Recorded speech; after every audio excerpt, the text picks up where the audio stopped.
కల్పించుకున్నాడు అప్పటికప్పుడే. That was his determination.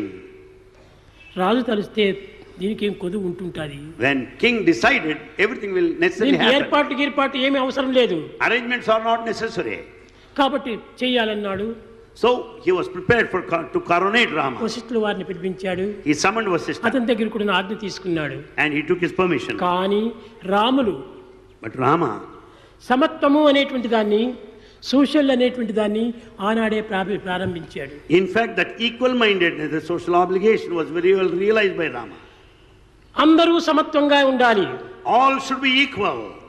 ఈ హెచ్చు పల్లములు ఏమాత్రం ఉండకూడదు. There is nothing like ups and downs. భేదములకు అవకాశమే అందించకూడదు. There should not be any difference. సర్వులు సమానత్వమైన జీవితాన్ని గడపాలి. All should lead life in an equal way. జీవులందరూ ఒక్కటే. All beings are one. దేవుడు ఒక్కడే. God is one.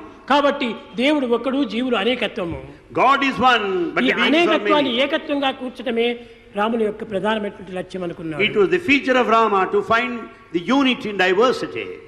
వశిష్ఠుల వారు అంగీకరించారు. Vasishtha accepted. రామును దగ్గర పిలిచాడు. And he called Rama to come close to him.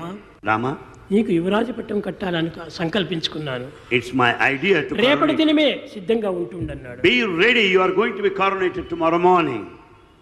రాముడు సర్వజ్ఞుడు, Rama is omniscient. సర్వశక్తిమయుడు, He is all powerful. సర్వవ్యాపకుడు, He is all pervasive. సర్వచింతామయుడు. And he knows everything. యోచించాడు. And he thought, ఒకరు చెప్పనక్కర్లేదు.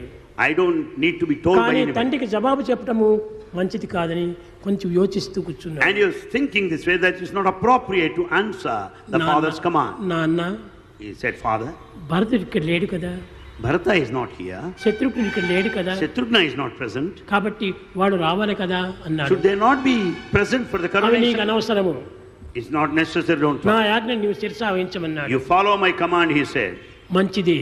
He said, కానీ fine. Yet, మేము నలుగురు ఒక నక్షత్రంలో పుట్టాము. in fact, all four brothers are born in the same ఒక్కరు star. ఒక యజ్ఞహోమం పాయసం నుంచి పుట్టాము. One is born because of the sacrificial food. మాకు నలుగురికి అక్షరాభ్యాసం ఒక సమానంగానే చేశారు. All the four started learning alphabets on the same నామకరణం day. అందరికి సమానంగానే చేశారు. In fact, all were trained in the same way. ఉపనయనం అందరికి సమానంగానే చేశారు. The sacred thread ceremony was performed on the same వివాహంలో day. కూడా అందరికి సమానంగానే చేశారు. And the marriage also were performed. కానీ పట్టాభిషేకం నాకు మాత్రమే ఎందుకు కట్టాలి? Why is it that I alone should be coronated? Why? నలుగురికి ఒకే తూరి పట్టాభిషేకం Let కట్టాలి. all the four be coronated at the same moment. అప్పుడు దశరథుడికి చాలా ఇదే ఇస్తుంది. Then Dasharatha was... ఆయన రాజ్యం ఒక్కటి, In fact, there is only one Raju king. ఒక్కడే. Only one king, that's all. కాబట్టి నలుగురికి చేయడానికి వీలు కాదన్నాడు. And it's not possible to coronate all the four. నాలుగుగా విభజించు, నలుగురికి 4 భాగములు అందించు. And he said, let this kingdom be split into 4. Let కాబట్టి all మా the 4 be నలుగురికి ఒకే coronated.